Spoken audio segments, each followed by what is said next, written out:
என்ன நடந்தது? அந்த யோர்தான் நதி அப்படியே சோத்திரம் குவியலாக நின்றது. சோத்திரம் குவியலான எப்படி நெல்லுகளை குவிச்சு வைக்கிறது போல, அநேக காரியங்களை மணலை குவிச்சு வைக்கிறது போல அப்படியே என்னாச்சான்? யோர்தான் நதி குவியலாக நின்றதான். அப்ப என்ன அர்த்தம்? நம்முடைய ஆண்டவர் தேவன் உண்டு பண்ணினார் அல்லவா? தேவன் தான் சமுத்திரத்தை உண்டு பண்ணினார், தண்ணீர் நதிகளை உண்டு பண்ணினார் என்று பார்க்கிறோம். ஆனா தேவன் தன்னுடைய ஜனத்திற்காக, தன் ஜனம் போவதற்கான வழி அது தடையா இருக்க மித்தமாய் என்னாச்சு? ஆண்டவர் சொன்ன பாருங்க, தன்னுடைய ஆசானுடைய கால்கள் பட்ட உடனே, உள்ளங்கால் பட்ட உடனே நடந்த சம்பவம். அந்த யோர்தான் நதி, தடையா இருந்த அந்த யோர்தான் நதி அப்படியே குவியலாக நின்றது. தன் ஜனம் போவதற்கு வழி விட்டது. ஸ்தோத்திரம், அல்லேலூயா. அதுதான் ஆராய்ந்து முடியாத அந்த அற்புதம். ஸ்தோத்திரம். அந்த அற்புதத்தை ஆண்டவர் நம்ம பார்க்கிறோம். ஸ்தோத்திரம். தன்னுடைய ஜனத்திற்காக, தன்னுடைய மக்களுக்காக தேவன் செய்கிற அந்த அதிசயங்களை, அற்புதங்களை ஆராய்ந்து பார்க்க முடியாது. அது எப்படி? மேலிருந்து வருகிற தண்ணீர் எப்படி திரளாக வருகிற, திரளான வேகத்தில், திரளான ஸ்பீடில் மேலிருந்து தண்ணி வந்தால் எவ்வளோ ஸ்பீடாக வரும்? அவ்வளோ விதமாக வேகமாக வர தண்ணி. ஆனால் அது தண்ணி வர்றது ஸ்பீடாக வர தண்ணி வந்துக்கிட்டு தான் இருக்குது. ஆனால் உள்ளங்கால் பட்ட இடத்திலிருந்து அந்த தண்ணீர் அப்படியே குவியலாக நின்றது. அந்த இடத்துக்கு போகவே இல்லை, அப்படியே குவியலாக நிற்குது. அதெல்லாம் வேறு அந்த இடத்துல அந்த அதிகாரத்தில் வாசிக்க அப்படி இருக்குது. 14ஆம் வசனம், 15ஆவது வசனம், அந்த 16ஆம் வசனம் சொல்லுது, மேலிருந்து ஓடி வருகிற தண்ணீர். 16ஆம் வசனம் சொல்லுது, மேலிருந்து ஓடி வருகிற தண்ணீர் நின்று சாதானுக்கு அடுத்த ஆதாம் ஊர் வரைக்கும். பாருங்க, அல்லேலூயா. குவியலாக எப்படி இருக்கிற? ஓடி வருகிற தண்ணீர். என்ன தண்ணி நினைச்சான்? சாதானுக்கு அடுத்த ஆதாம் ஊர் வரைக்கும் ஒரு குவியலாக குவிந்தது. ஸ்தோத்திரம், அல்லேலூயா. அப்ப தேவன் செய்கிற அந்த அதிசயம், அதை ஆராய்ந்து பார்க்க முடியவில்லை. இதுவரைக்கும் எவ்வளோ ஆராய்ச்சியில் ஆராய்ந்து பார்க்கிறாங்க. அது எப்படி தேவன் பெரிய ஒரு காரியத்தை செய்திருக்கிறார். அது எப்படி நிற்க முடியும்? மேலே இருந்து ஒரு பொருளை போட்டோம்னா டக்குன்னு என்ன வரும்? கீழே வந்து அப்படி நிற்கும். ஒரு திடப்பொருள்னா ஒரு கனமான பொருள் அப்படி நிற்கும். ஆனால் தண்ணீரை மேலே இருந்து கீழே ஊற்றுற என்ன பண்ணும்? அந்த பட்ட இடத்துக்கு ஓடியும். ஆனால் இங்கே அந்த தண்ணீர் ஆனது, மேலிருந்து வருகிற தண்ணீர், ஸ்பீடா வருகிற தண்ணீர் அப்படியே குவியலாக நிற்குது. எவ்வளவு ஒரு அதிசயம்! தண்ணீர் எப்படி அப்படியே வந்து கீழே வந்து அப்படி நிற்குமா? ஒரு கல்லோ ஒரு மேலிருந்து கல்லை போட்டோம்னா கல் அப்படி போட்ட இடத்துல மேலிருந்து இப்படி அதில் நிற்கும், அப்படியே இடத்துல இருக்கும். ஆனால் தண்ணீர் எப்படி இருக்காது. சோத்திரம். பாருங்க, மழை பெய்யுது, மேலிருந்து மழை பெய்யுது, மழை பெய்ஞ்சு தண்ணி அப்படி நிற்குதா? அப்படியே போகுது. சோத்திரம். ஆனால் இந்த இடத்துல வேதம் சொல்லுது, மேலே இருந்து சோத்திரம், மலை மேலே இருந்து வந்து தருகிற தண்ணீர் அப்படியே குவியலாக நிற்குதுன்னா, அப்போ தேவன் செய்த அந்த ஆராய்ந்து பார்க்க முடியாத, எண்ணியும் ஆராய்ந்து பார்க்க முடியாத அந்த அதிசயங்கள், அந்த அற்புதத்தை நாம் விவரிக்க முடியாது. ஸ்தோத்திரம். அதே போல தான் நம்முடைய வாழ்க்கையில், நம்முடைய ஜீவியத்தில் அவர் செய்வார். ஸ்தோத்திரம். பிரியமான தேவ பிள்ளைகள், அது யாருக்காக செஞ்சார்? நம்முடைய ஜனத்துக்காக செஞ்சார். பார்க்குறோம், வேதத்தில் ஃபஸ்ட்டு பார்த்தோம், மனிதர்கள், எத்தனையோ மனிதர்கள் யோசுவாவுக்கும் தன்னுடைய சொந்த யோசுவாவுக்கும் இஸ்ரவேல் ஜனங்களுக்கு எதிராக வந்தாங்க எத்தனை ராஜாக்கள். அவர்களை ஆண்டவர் துரத்தி விட்டார் என்று பார்க்கிறோம். ஸ்தோத்திரம். இரண்டாவது காரியம், இயற்கைக்கு அப்பாற்பட்ட ஒரு காரியம். பூமியில மலை யோர்தான் நதி கடந்து போகுது. அப்போது ஆசாரியனுடைய உள்ளங்கால் பட்ட உடனே யோர்தான் நதி குவியலாக நின்றதுன்னு சொல்லி வேதத்தில் பார்க்கிறோம். எப்படின்றதான் வேதம் சொல்லுது, சாதானுக்கு அடுத்த ஆதாம் ஊர் வரைக்கும் ஒரு குவியலாக குவிந்தது என்று பார்க்கிறோம். அது மட்டும் இல்லை, அதுக்கு அடுத்த சொல்லப்படுது, உப்பு கடல் என்னும் சமமான வெளியில கடலுக்கு ஓடி வருகிற தண்ணீர் பிரிந்து ஓடிட்டு. சோத்திரம். அது இன்னும் ரெண்டாவது காரியம், அந்த அதிசயம், ஆராய்ந்து பார்க்க முடியாத அற்புதம். எப்படி அந்த உப்பு கடலுக்கு போகக்கூடிய தண்ணீர் மட்டும் என்னாச்சா? பிரிந்து ஓடிச்சான். சோத்திரம். பிரிந்து ஓடிட்டு. பிரியமான தேவை பிள்ளைகளே, கடலுக்கு, உப்பு கடல் என்னும் சமமான வெளியின் கடலுக்கு ஓடி வருகிற தண்ணீர் பிரிந்து ஓடிட்டு சொல்லப்பட்டிருக்கிறது. அப்ப என்ன அர்த்தம்? சமுத்திரத்துக்கு தேவையான தண்ணீர் பிரிந்து ஓடிச்சான். சோத்திரம். அங்கு தண்ணி கம்மியாச்சுன்னா என்ன ஆகும்? சோத்திரம். தன் இயற்கையுடைய சமநிலை மாறிடும். இப்போ ஆராய்ச்சி செஞ்சு பார்க்குறாங்க, சமுத்திரத்தினுடைய தண்ணீர், பூமியுடைய நிலப்பரப்புடைய தண்ணீர் ஒரே அளவாக இருக்கணும். சோத்திரம். நிலப்பரப்புடைய தண்ணீரும் சமுத்திரத்துக்கு தண்ணி ஒரே அளவாக இருக்கணும். அப்போ தான் நம்ம சமநிலையாக வாழ முடியும். சோத்திரம். மனிதர்கள் சோத்திரம். அந்த இடத்துல ஆண்டவர் விஞ்ஞானம், அதை விஞ்ஞானம் சொல்கிறோம் சோத்திரம். ஆனால் ஆண்டவர் அன்னைக்கு அந்த உப்பு கடலுக்கு போகக்கூடிய தண்ணீரை பிரிந்து சோத்திரம் அதில் அனுப்பியிருக்கார். சோத்திரம். மற்ற தண்ணியெல்லாம் குவியலா நிற்குது, ஆனால் கடலுக்கு தேவையான தண்ணீரை பிரித்து அனுப்பியிருக்கிறார். பிரியமான தேவ பிள்ளைகளே சோத்திரம். ஆமென். நீங்க ஆராய்ச்சி செய்து பார்க்கப்படுகிற போது தேவன் எவ்வளவு பெரிய தெய்வம், அதுதான் அந்த இடத்துல சொல்லியிருக்கிறாரு. யோசுவா 10வது வசனத்துல, ஜீவனுள்ள தேவன் உங்கள் நடுவில் இருக்கிறார். சோத்திரம். அல்லேலூயா. ஜீவனுள்ள தேவன் உங்க நடுவில். ஜீவனுள்ள தேவன் நம்ம நடுவில் இருக்கப்படுகிற போது அந்த அதிசயங்களை, அற்புதங்களை நாம் காண முடியும் தேவ பிள்ளைகளே. அதே போல கர்த்தருடைய நாமத்துக்கு மகிமை உண்டாவதாக. இன்னொரு இடத்துல வேதத்துல சொல்லப்படுகிற ஒரு சம்பவத்தை பார்க்கப்படுகிற போது, அதே யோசுவாவில் 10வது அதிகாரம், யோசுவாவில் 10வது அதிகாரத்தில் 14வது வசனம்.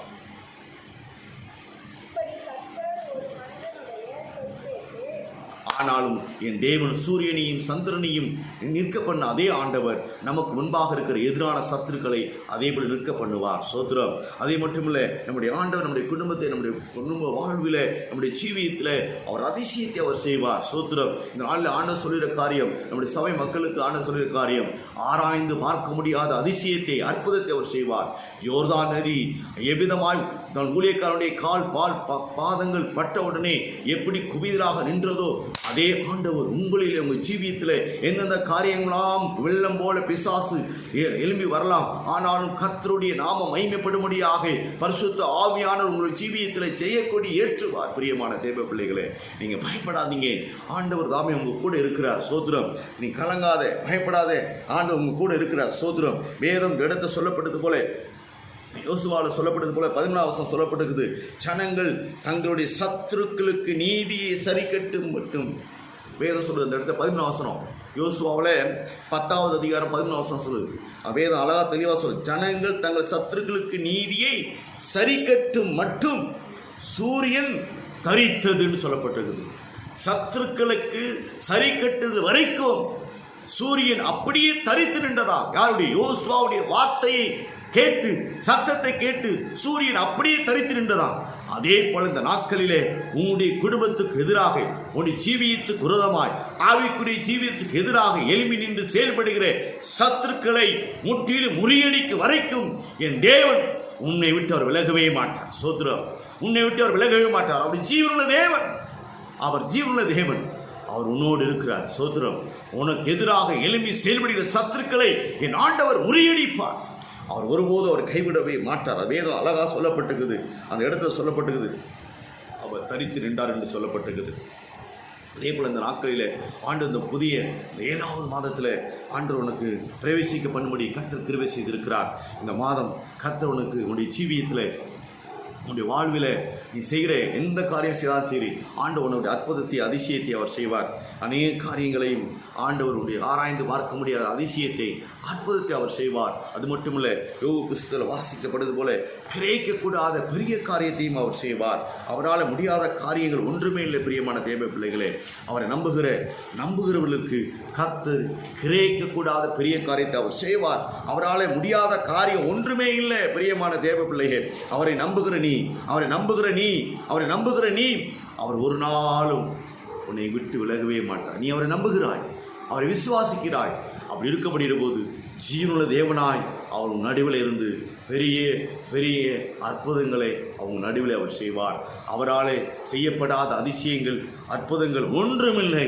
கர்த்தர் தாம் இந்த நாட்களிலே, நாளில் இந்த 7வது மாதம் ஜூலை மாதத்தில் கர்த்தர் உன்னுடைய வாழ்க்கையிலே அதிசயத்தை அவர் செய்ய போகிறார். நீ அதிசயத்தை காண போகிறாய். அற்புதத்தை அவர் காணலாம். அற்புதத்தை நீ உனக்கு செய்ய போகிற நன்மைகளை கண்டு கண்டு மகிழ்ந்து கழிவுற போகிறாய். உன்னுடைய வாழ்விலே அந்த அற்புதம், அதிசயத்தை கிரகிக்கப்படாத காரியங்களாக இருக்கும். எப்படி அதிசயம்? என் வாழ்வு இப்படி இருக்குதே, என் குடும்பம் இப்படி இருக்குதே, என் சூழ்நிலை இப்படி இருக்குதே, என் நிலைமைகள் எல்லாம் இப்படி மோசமான நிலையில் இருக்குதே, நான் என்ன செய்வேன்னு சொல்லி கலங்குகிற நீ கலங்குகிறாயா? பயப்படாத. ஆண்டவர் உனக்கு சொல்லுகிறார், ஜீவனுள்ள தேவன் உன் நடுவில் இருக்கிறார். உன் பிரச்சனை மத்தியில் இருக்கிறார், உன் உபத்திரத்தின் மத்தியில் இருக்கிறார், உன் நெருக்கத்தின் மத்தியில் இருக்கிறார், உன்னுடைய பாடுகள் மத்தியில் இருக்கிறார், உன்னுடைய கண்ணீர் மத்தியில் இருக்கிறார், உன்னுடைய புலம்பல் மத்தியில் இருக்கிறார். அவர் ஜீவனுள்ள தேவன். அவர் ஜீவனுள்ள தேவன். அவர் ஜீவனுள்ள தேவன். வானத்தையும் பூமியும் படைத்த தெய்வம். சர்வத்தை உண்டாக்குன தெய்வம் அவர் நடுவில் இருக்கிறார். யோசுவாவுடைய வார்த்தையை கேட்டு சூரியனை தரித்து நிற்க பண்ண அதே ஆண்டவர் உன் நடுவிலும் இருக்கிறார். அந்த ஆண்டவர் உனக்கு இந்த நாளிலே, இந்த 7வது மாதத்தில் பிரவேசிக்க பண்ண அதே ஆண்டவர் உனக்குள்ள ஒரு அற்புதத்தை அவர் செய்வார். உனக்கு எதிரிட்டு எழும்புகிற பிரச்சனைக்கு காரணமாக இருக்கிற சத்துருக்களை முறியடிக்கும் வரைக்கும் சூரியன் தரித்து நின்றது என்று வேதத்தில் பார்க்கிறோம். அதே போல உன்னுடைய வாழ்வில் ஜீவியத்தில் போராடி கொண்டிருக்கிற சத்துருக்கள் முற்றிலும் விழுந்து போவது வரைக்கும் என் தேவன் உன் நடுவில் இருந்து அந்த அதிசயங்களை, அந்த அற்புதத்தை நீ காண்பாய். அவர் உம்மாலே செய்யப்படாத அதிசயத்தை, உம்மாலே அந்த அதிசயத்தை, உம்மாலே அந்த அற்புதத்தை, உம்மாலே அந்த அதிசயத்தை நீ காணப்போகிறாய். உன்னுடைய கண்கள் காணும், உன் கண்கள் காணும். 7வது மாதம் நன்மைகளை கொண்டு வரும், மேன்மையை கொண்டு வரும். உன்னுடைய நாள், இந்த நாள் ஒரு அற்புதத்தை காண்கிற நாளாக இருக்கும். இந்த நாள் ஒரு அதிசயத்தை பேசுகிற நாளாக இருக்கும். இந்த நாள் அந்த அற்புதமான சாட்சிகளை சொல்லுகிற நாளாக இருக்கும். தேவனுடைய நாமத்தை மகிமைப்படுத்துகிற நாளாக இருக்கும். கர்த்தர் இந்த நாளை கர்த்தர் ஆசீர்வதிப்பாராக. கர்த்தர் தாமே உம்முடைய நாமம், கர்த்தருடைய நாமம் உன் மூலமாக மகிமைப்பட விரும்புகிறார். கர்த்தருடைய நாமம், உம்முடைய நாமம் நிமித்தமாய் பிரஸ்தாவப்பட விரும்புகிறார். தேவன் பிரியப்படுகிறார். தேவன் விரும்புகிற ஒரு காரியம் உன் நிமித்தமாக அவர் மகிமைப்பட விரும்புகிறார். பிரியமான தேவ பிள்ளையே, கர்த்தர் உன்னை ஆசீர்வதிப்பார். சபையும் கர்த்தர் ஆசீர்வதிப்பார். இந்த 7வது மாதத்தில் நன்மைகளை கொண்டு வருவார். தீமைகள் எல்லாம் உன்னை விட்டு கடந்து போவதை நீ உன்னுடைய கண்கள் காணும். தீமையை கண்ட நீ நன்மையை சுதந்திரிப்பார். கர்த்தர் தாமே அப்படியே ஒரு ஒப்புக் கொடுப்போம். அப்படியே ஒப்புக் கொடுப்போம். ஆண்டவரே, இந்த கேட்ட வார்த்தையின்படி நீங்கள் கொடுத்த வார்த்தைகளுக்காக நன்றிப்பா. ஆராய்ந்து முடியாத அந்த பெரிய காரியங்களையும், ஆராய்ந்து முடியாத பெரிய காரியங்களையும், ஆமேன் சொல்லு, விசுவாசத்தோடு அறிக்கையிடு. ஆராய்ந்து முடியாத பெரிய காரியங்களையும், எண்ணி முடியாத அந்த அதிசயங்களையும் எனக்கு செய்கிறவர் எனக்குள் இருக்கிறார். விசுவாசத்தோடு சொல்லு. ஆமேன். எண்ணி முடியாத அதிசயங்களை செய்கிறவர் எனக்குள் இருக்கிறார் என்று சொல்லி விசுவாசத்தோடு சொல்லு. கர்த்தர் உன்னுடைய ஜீவியத்தையும், ஆவிக்குரிய ஜீவியத்தையும் கர்த்தருடைய ஆசீர்வதித்து காணப்படுவாராக. நன்மை முடியும். ஒரு நிமிஷம் ஜெபம் பண்ணலாமா? இதை கேட்டுக்கொண்டு தேவ பிள்ளையை ஆண்டவர் இந்த நாளிலே கூட கர்த்தர் அப்படி ஆசீர்வதற்காக ஸ்தோத்திரம். கர்த்தர் இந்த நாளை கர்த்தர் ஆசீர்வதிப்பதற்காக நன்றிப்பா. உங்கள் கரமும், உங்கள் சமூகமும், உங்கள் பிரசனமும் நாளிலே, இந்த மாதவிலே அந்த அற்புதம் அதிசயத்தை கிடைக்கப்படாத காரியங்களாக இருக்கும். எப்படி அதிசயம்? என் வாழ்வு இப்படி இருக்குதே, என் குடும்பம் இப்படி இருக்குதே, என் சூழ்நிலை இப்படி இருக்குதே, என் நிலைமைகள் எல்லாம் இப்படி மோசமான நிலையில் இருக்குதே, நான் என்ன செய்வேன்னு சொல்லி கலங்குகிற நீ கலங்குகிறாயா? பயப்படாத. ஆண்டவர் உனக்கு சொல்லுகிறார், ஜீவனுள்ள தேவன் உன் நடுவில் இருக்கிறார். உன் பிரச்சனை மத்தியில் இருக்கிறார். உன் உபத்திரத்தின் மத்தியில் இருக்கிறார். உன் நெருக்கத்தின் மத்தியில் இருக்கிறார். உன்னுடைய பாடுகள் மத்தியில் இருக்கிறார். உன்னுடைய கண்ணீர் மத்தியில் இருக்கிறார். உன்னுடைய புலம்பல் மத்தியில் இருக்கிறார். அவர் ஜீவனுள்ள தேவன். வானத்தையும் பூமியையும் படைத்த தெய்வம், சர்வத்தையும் உண்டாக்குன தெய்வம் அவர் நடுவில் இருக்கிறார். யோசுவாவுடைய வார்த்தையை கேட்டு சூரியனை தரித்து நிற்க பண்ண அதே ஆண்டவர் உன் நடுவிலும் இருக்கிறார். அந்த ஆண்டவர் உனக்கு இந்த நாளிலே, இந்த 7வது மாதத்தில் பிரவேசிக்க பண்ண அதே ஆண்டவர் உனக்குள்ள ஒரு அற்புதத்தை அவர் செய்வார். உனக்கு எதிரிட்டு எழும்புகிற பிரச்சனைக்கு காரணமாக இருக்கிற சத்துருக்களை முறியடிக்கும் வரைக்கும் சூரியன் தரித்து நின்றது என்று வேதத்தில் பார்க்கிறோம். அதே போல உன்னுடைய வாழ்வில் ஜீவியத்தில் போராடி கொண்டிருக்கிற சத்துருக்கள் முற்றிலும் விழுந்து போவது வரைக்கும் என் தேவன் உன் நடுவில் இருந்து அந்த அதிசயங்களை, அந்த அற்புதத்தை நீ காண்பாய். அவர் உம்மாலே செய்யப்படாத அதிசயத்தை, உம்மாலே அந்த அதிசயத்தை, உம்மாலே அந்த அற்புதத்தை, உம்மாலே அந்த அதிசயத்தை நீ காணப்போகிறாய். உன்னுடைய கண்கள் காணும், உன் கண்கள் காணும். 7வது மாதம் நன்மைகளை கொண்டு வரும், மேன்மையை கொண்டு வரும். உன்னுடைய நாள், இந்த நாள் ஒரு அற்புதத்தை காண்கிற நாளாக இருக்கும். இந்த நாள் ஒரு அதிசயத்தை பேசுகிற நாளாக இருக்கும். இந்த நாள் அந்த அற்புதமான சாட்சிகளை சொல்லுகிற நாளாக இருக்கும். தேவனுடைய நாமத்தை மகிமைப்படுத்துகிற நாளாக இருக்கும். கர்த்தர் இந்த நாளை கர்த்தர் ஆசீர்வதிப்பாராக.